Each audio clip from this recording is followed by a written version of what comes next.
What do we got going on today, Jason? We are going to do what every hunter hopes to do, and that's give ourselves some sort of advantage over these big bucks that we're chasing. Been doing a lot of research the last few years about mock scrapes and their effectiveness and how to make them more effective. And so I watched some videos recently of some guys who've been doing this for decades actually with great results. So this year we are going to be hanging some vertical licking branches with our mock scrapes, and we're not actually going to be putting any type of urine or anything in the scrape.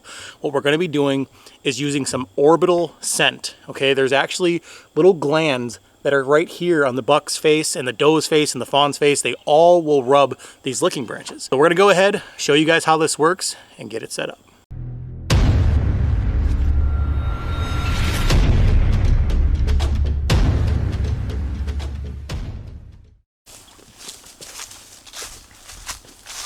So guys, basically the first step of this whole deal is to figure out where we want to put our mock scrape. Now this spot that we're going into is a stand site, and one of the big things that I've learned from watching these videos is there's no point in putting a mock scrape unless you have a stand there. Why in the world would you want to take the buck away from the area you're going to be killing him in? So we're going to put this mock scrape within 20-25 yards of an already established stand, and this area already has been historically good for scrapes. You don't want to go and put this thing in the middle of nowhere where you've never seen scrapes before, because they're not magically just going to go through.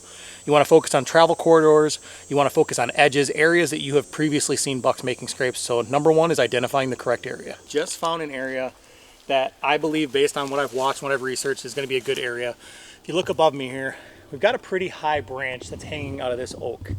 Now what we need is we need a branch to suspend our rope and our vertical licking branch from, but we also need clearance to where that buck can work all the way around that scrape without feeling like he's going to be running into other trees. So we want to make sure we have a nice open circle, and this should be the ideal setup.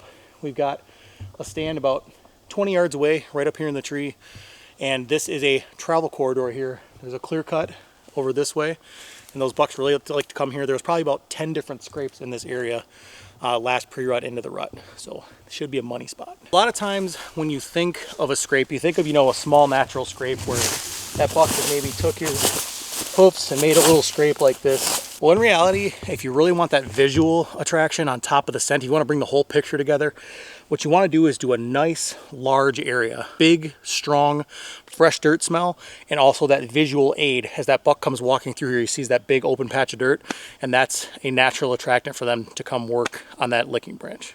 Ultimately, a scrape is basically a communication tool between deer. Early on in that pre-rut period, even from now, the very beginning of September, those bucks will start to break out of their bachelor groups. Essentially, they're establishing their dominance in an area, saying, hey, this is my home, this is where I'm gonna breed does, you need to stay the heck out of here. He's basically telling all those bucks, this is my territory, you need to get the heck out of there. Next step, guys, is we're looking for that nice 3/4 inch to 1 inch diameter branch that's gonna be about 5 to 6 feet long. So we're gonna kind of look around here, see if we can find one of those, and go ahead and get it hung up.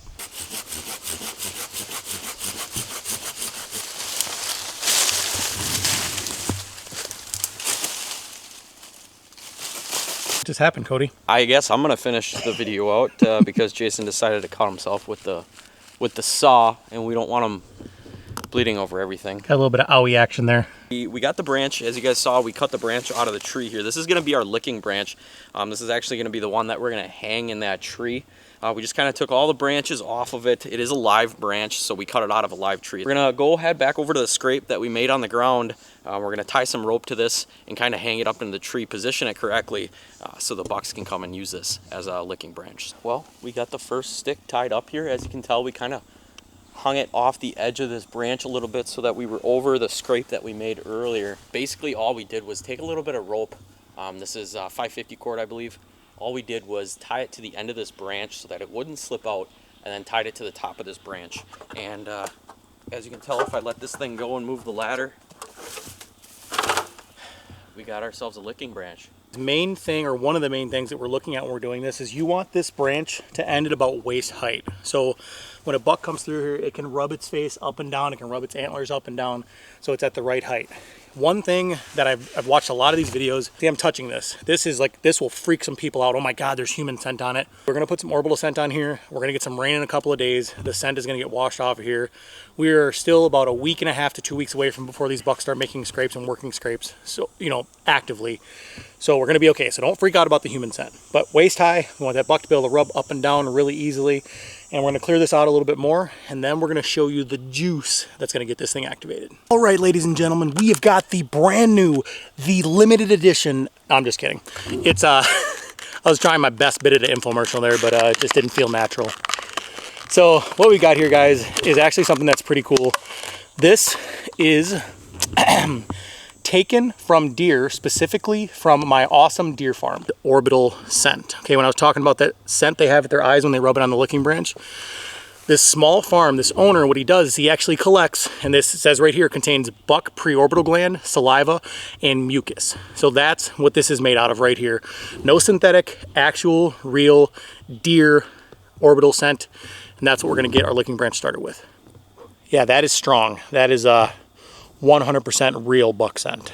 Guys, all we're gonna do, real simple here, is we're just gonna take some of this and we're gonna get it all over this licking branch just to get it started. Don't need to do a ton, just a few squirts on there. That's gonna be all up and down that branch now. And basically, when bucks are working through this travel corridor, they're gonna smell this, they're gonna smell that fresh dirt, they're gonna see it, they're gonna wander over, and they're gonna use this. And we're gonna go ahead and we're gonna put a trail camera on this, so that way we can see which bucks are coming through and working it. And ideally, sometime later this season, we're gonna get a nice shot out of that stand right there, and hopefully we'll smoke a nice buck. Well, we are actually going to go ahead and set a couple more mock scrapes up on Jason's land here, next to some stands that we're going to be hunting this year. You guys saw the last video. We actually hung some stands about a week and a half ago now, and a few of these licking branches that we put out are on those stands. So hopefully we can get a shot at a decent buck this fall. Jason's going to be hunting it. Jason's got some family friends that are going to be hunting it too as well. I myself am also going to get out here and hunt during the rut too as well, if I don't have a deer down by then. So we're really excited to get back here, do some hunting this year. But if you guys enjoyed this video, if you learned a little something on how to do a mock scrape, definitely leave some comments down below. Do you use mock scrapes? Like I said earlier, I ain't really too familiar with this kind of stuff. I haven't done a whole lot of mock scrape setups or anything like that in the past. So this is all new to me. Hopefully we get some good footage on camera for you guys to look at some point here in the future. But it was a lot of fun getting out here, setting up some mock scrapes today. Like I said, if you guys enjoyed this one, definitely go down, hit that subscribe button down below. And as always, keep living your passion. We'll catch you on the next one. Peace.